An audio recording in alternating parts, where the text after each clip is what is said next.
Welcome to Madison City Channel's Know Your Candidate interviews, co-sponsored by the League of Women Voters of Dane County.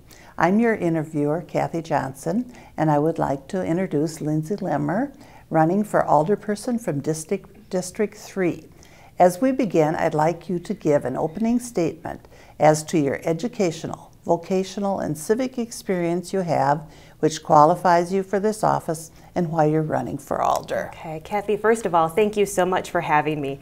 I greatly appreciate it. As far as my educational experience, I have a Master of Business Administration, which I believe will help me be a good steward of public tax dollars. I also have a wide background of community advocacy and leadership. I'm the current president of the Wisconsin and Madison chapters of the National Organization for Women. So I have a background in advocacy on issues of equality and equity. I have a lot of experience advocating at the local and state levels, and I have some valuable connections there that I think will help me use my platform on the Common Council to advocate very well for my constituents.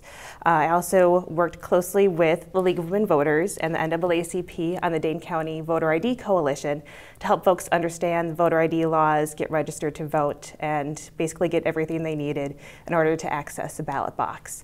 I've been dedicating all of my free time for as long as I can remember to bettering my community. My day job, I work in communications and outreach, and I think that will help me be not just available to my District 3 residents, but to continuously engage them and make sure that I'm best representing their voice. Lack of affordable housing and the pressure it brings to the issue of homelessness is a chronic problem that Madison cannot seem to get ahead of. What new ideas can you advance to help address this issue? Yeah, that is a great question. We have a housing crisis. It is hard to rent. It's difficult to buy a home. It's very expensive here, and it's even getting increasingly difficult for folks to stay in their homes with rising assessment values and property taxes. And our homeless population is, it's unacceptable. We've got an estimated 2,400 homeless people, and they estimate that half of them are children. So the face of our homeless population is very different than the stereotype that comes to mind for some people. I would prioritize increasing access to both affordable housing and market rate housing. I would use my platform on the Common Council to advocate to make sure that the state is being responsible with our property taxes and fully funding our public schools.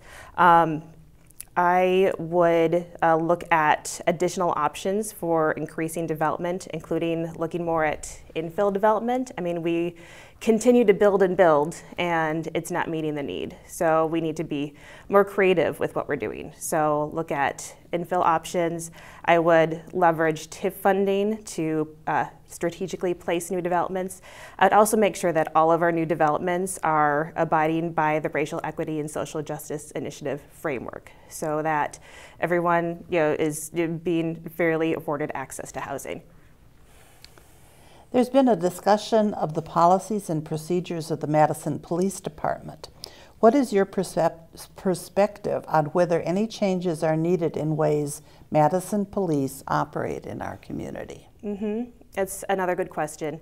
I know that there's been discussion and strong feelings on both sides about whether there are enough police. Seeing a lot of police out on the streets makes some people feel safer, makes other people feel less safe. I think we need to be strategic with the resources that we have. Police are currently the first responders to just about everything, including issues that are not part of public safety.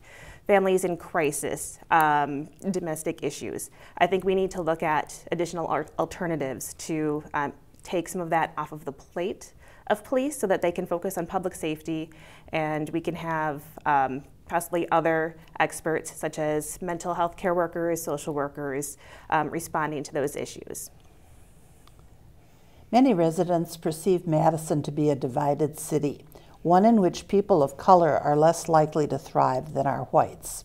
Do you share this perception? And if so, What might you propose to address the division? I absolutely agree with that.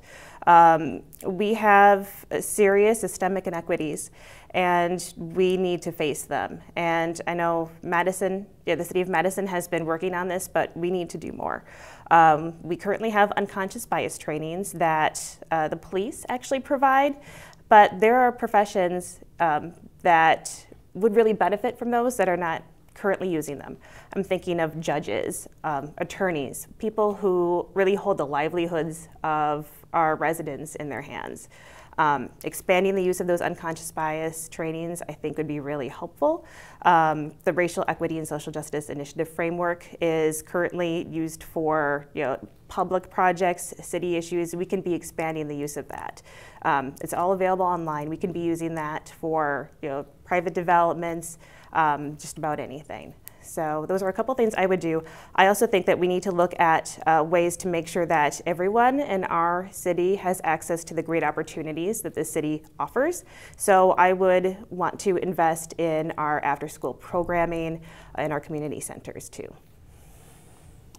What do you believe is the specific issue of most concern to the residents in your district, and how do you want to work to solving it? Good question. I'm hearing a lot of public safety concerns. Folks hear about robberies, about people breaking into cars, garages, and it gets them really worried. They're afraid that they're going to be next. I think we have to look at a few different strategies to address that. Like I said, I don't think necessarily like increasing police is the answer. We've heard from the police that they can't do it alone. It takes a strong neighborhood. So I would look at initiatives that increase communication among neighbors so that they're looking out for each other and know who their neighbors are and know when something looks out of place.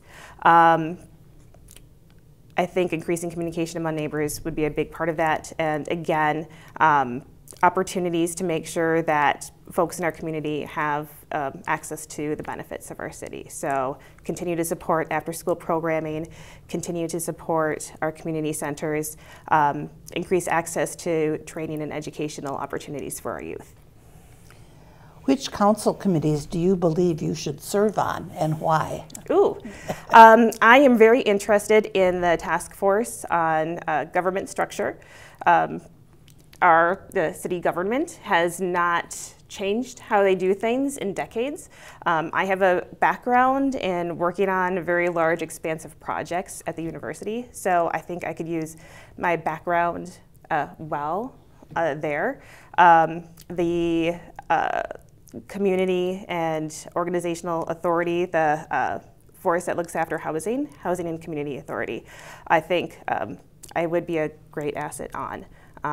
That is an important issue to me. It's something that I've spent time in my private life working on, so I think I have a lot to offer there. And then the TIF committee I would like to work on as well, again for the same reason. Okay, what would you like to say to the viewing audience as we complete this interview? We have a beautiful city. We've got wonderful green spaces, gorgeous pedestrian and bike paths that also help us to be green and energy efficient. We've got a great downtown, a wonderful farmers market. Let's make sure that the opportunities afforded by our city are available to everyone. That is what I will do on the Common Council. And I want to work together to make that a reality. Please be sure to vote in the February 19th primary and the April 2nd general election. And when you do, I hope that you will vote for me, Lindsay Lemmer, for Common Council. And you can also vote early, beginning January 29th for the primary. I want to thank Lindsay Lemmer for speaking with us and the viewing audience for taking time to know your candidates. As with every election, please vote. On behalf of Madison City Channel and the League of Women Voters of Dane County, I thank you for joining us.